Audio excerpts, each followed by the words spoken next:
Welcome back to the channel, guys. It's Finance Stannis here. On this channel, I show you my personal journey to financial freedom and what's going on with the stock market right now and how I'm gonna eventually hit millionaire status. Before we hop right into the video, like that subscribe button and let's get into it. Currently, guys, we have $280,000 in Robinhood, and yeah, it's been an insane year so far. Year to date, we've been up almost $50,000 compared to the S&P 500. We're blowing them out of the water. S&P 500 is making about 10% year to date, so we're nearly doubling what the S&P 500 is achieving. Granted, most of the stocks within the S&P 500 I have within my top 10 companies in my own portfolio. But the thing is, since the S&P 500 is weighted a little bit differently, their money is spread out a little more, so it's a little bit less volatile.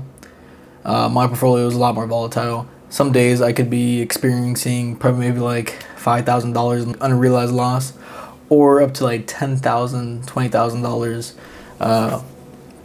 Over the previous weeks, I actually did lose about $20,000 in about a day or two, and that's just because Palantir dropped about $30. I currently have $53,000 on just cash sitting on the sideline collecting 4% interest, which is pretty solid compared to all the other options that are available on the market right now. So 4% is a decent deal. This is probably a better deal, yeah, but I like to keep everything within the Robinhood. It keeps it really easy for me, able to just have it there on the sideline if I really want to invest into a company that I see is a good option at that moment. A couple reasons why my portfolio has been winning this year and over the past couple of years is because of the individual stocks that I've picked previously and held on to that I've finally seen some return. It doesn't always happen, but when it does happen, the result of that is really powerful. For example, Palantir, I'm up 1,000% on Palantir itself. I bought in probably a couple of years ago, 2-3 years ago, when it was closer around $15. That's my average cost right now. It's around $14.19, and I have 300 shares of it. Yeah, so this is one of these stocks that I was investing into in the past and didn't really see a lot of return from it until this year. This year, it went up 400%, and then a little bit before that, it was still increasing. At the peak, we reached $186, which is insane, and then over this previous month, it dropped down to $150. So that's where most of my gains have came from this year. It was from Palantir itself. So holding on to, I will say it was pretty easy to hold on to Palantir over the time period, over 2-3 years, without seeing much of a gain, because I had a belief and felt pretty secure what the stock price was at the time. At this time, $156 for Palantir, I think that's pretty high. The market prices it as pretty expensive as well. If you look at the PE ratio of 520, yeah, it's pretty insane. But hey, I'm in here for the long term, so I don't really care what it is at this moment. Will I be investing at a PE of 520? Probably not. But if it does happen to go down at a reasonable price, I'll probably invest a little bit more money, or if they become more profitable over the time being. But then again, man, I'm just happy to be investing in the Palantir, and the fact that they increased so much.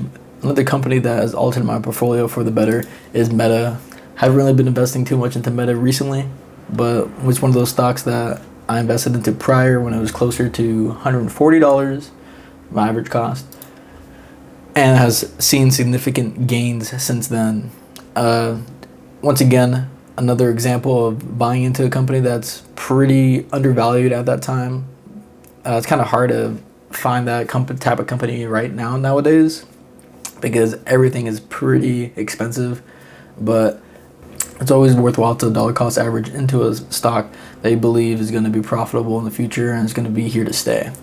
Obviously, not all the stocks will come out on top, and there will be some losers, but that's where you have to understand your risk tolerance with a specific stock and determine if you're going to be going all in on certain industries, or it's going to be kind of spreading the love across different baskets. It's all up to you guys, obviously, but for me personally, I like to keep most of my money within technology. I think it's the most growth. Even though it doesn't give that much dividends, I see it as the greatest potential for making money. And as far as the risk, I don't necessarily see the possibility of me losing all my money on tech stocks being that great of a percentage. So yeah, that's where I keep most of the money at. And let's see some other winners. Well, then again, PayPal, not much of a winner. This is one of these stocks that I have been investing into for quite some time at this point. And my average is $65, but the stock price is currently $70. And honestly, for holding about like $16,000 within PayPal over this amount of time and only seeing let's see what my return is. My total return is 6%. So it's better than the interest I'm earning on Robinhood right now, but it's less than the return on the S&P 500. Will I see? And at this point, I'm really just waiting for PayPal to really increase profitability, so we could finally push up against the $100 and make some more money with this stock. But until that happens, I'm still going to be investing into PayPal and holding on to my shares. I haven't invested that much money in PayPal in the recent months.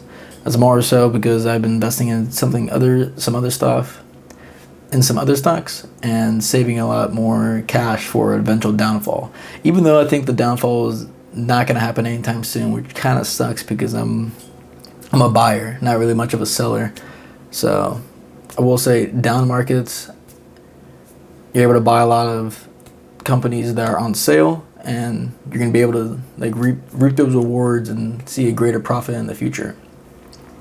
As far as the stock market being the highest it is right now, I will say it's probably the only good thing about it is just looking at the number and be like, oh wow, this number is a lot higher than last month. That's pretty exciting. At least that's how I view it, because I don't really intend on selling my stocks at I don't really intend on selling my stocks within the coming years. It's more of just building up wealth and eventually hitting a number where I can either retire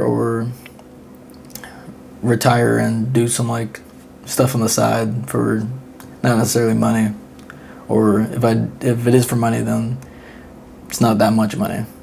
Something I enjoy. One of the stocks that I have been investing into is ASML. I've built up about 12K in ASML over the past probably 6 months, and I haven't seen that great of a return from it yet, so it's about 8% right now, but I think the possibility for this company is pretty high. That's why I'm investing into it. What's going on with everything that's going on with AI and chip manufacturing, ASML has a big part in it. Another stock that pretty much 10x'd when I bought in a while ago was Nvidia.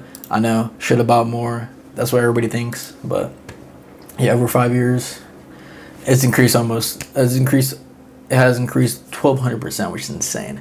As far as what I was able to return from that was about 940% gain on Nvidia, but I only had a small amount of money in Nvidia actually at that time. Our average was $16, which is insane. I love the average. I love looking at that number. But as far as the total market value, I only have about 10K. And similar to Palantir, man, Nvidia at that price is pretty expensive. But even then at that price, it's still probably worthwhile to invest some money. So dollar cost averaging is important. One of the stocks that I've been seeing some growth over the past couple weeks is Alibaba. As you see, over the past month, up 13%. Finally seeing a return on Alibaba. If you've been following me on this channel, I've been investing into Alibaba for about 3-4 years, and I haven't really seen much of a return yet. Now I'm starting to see more of a greater return, about 42% right now. Total market value of around 10K. Finally starting to see a gain on Alibaba. I'm pretty happy about that. But obviously I want to see more. I got to keep on pushing the number higher and higher. As far as my dividend income and the passive income I return and the passive income I receive from the interest in my portfolio, I'm only receiving about 50 to 40 bucks every single month from dividend companies from my portfolio, even though like most of my portfolio is all tech, so they don't really give that big of a dividend, even though I have like a lot of equity within them. But I do have some more dividend focused stocks that actually would give me a decent return like every so often. And with that, and combined with all the tech stocks, I'd get around like 50 bucks a month, which isn't significant necessarily, but it is nice to see that the money's coming in every single month and getting reinvested right back into the company. So allowing that dividend snowball to grow over time. And with about like $53,000 in like on the sidelines, I am getting about 140 bucks, 150 bucks every single month from that. And at this point, I'm thinking maybe it's time to shed more of that money, put it back into stocks, even though it might not be the best time, like overall, to invest into the stock market or like invest deeply.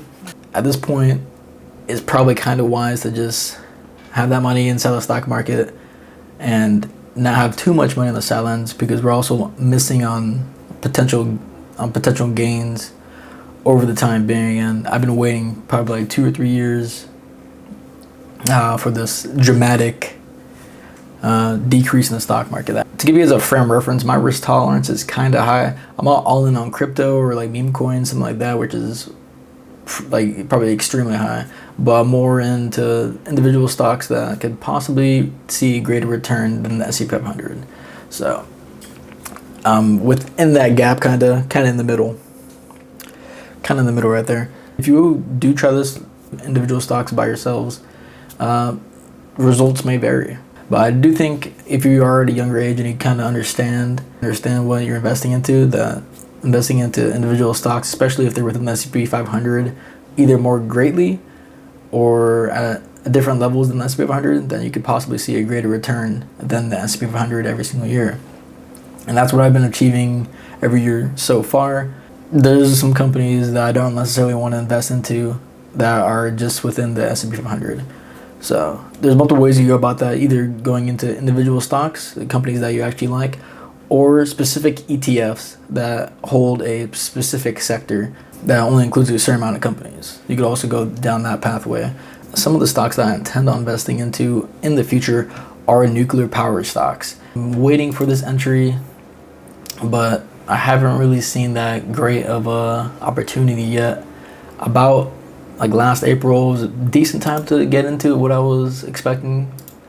About last April was a decent time to get into nuclear power, but then it ballooned again over a couple months. So at this point, I'm kind of waiting to see if I could get an entry point within nuclear power, because I would like to invest more money into it. A lot of this AI stuff is going to require more power, so getting in on nuclear power early might be beneficial. But some of these stocks have really high PE ratios and are not profitable yet, so that's what's kind of holding me back from investing a lot of money into them, or even investing any money into them currently. But as always, there's always risk in investing in the companies that aren't profitable yet, but could possibly see a great potential in the future. That's why it might be worth the risk. But for that time being right now, it's not worth it for me. That's why I have not invested into it. As for the future of my portfolio, we're gonna hit $300,000 eventually. That could either be by investing my own income every single month into my Robinhood portfolio, or by a great increase in the stocks that I currently invest into. I would prefer the stocks that I'm invested into just increase in value, and then we hit $300,000, and we just continue going on from there, eventually hitting $500,000. I was able to move pretty fast from 200K, and now I'm approaching 300K pretty fast as well. So let me know how the stock market has been performing for you guys, if you're invested into individual stocks, or you're just more of a S&P 500 guru, or you don't invest at all. Obviously, the best time to invest was like yesterday, but you could always invest today. The sooner you get into investing and you start putting in a little bit of money here and there, money that you're able to lose or you're willing to lose, and you could possibly see insane gains in the future, especially if you're starting younger. If you're starting older, you're going to see less gains than if you were to start earlier. So make sure you guys start investing today. And like the video, like, subscribe. Peace.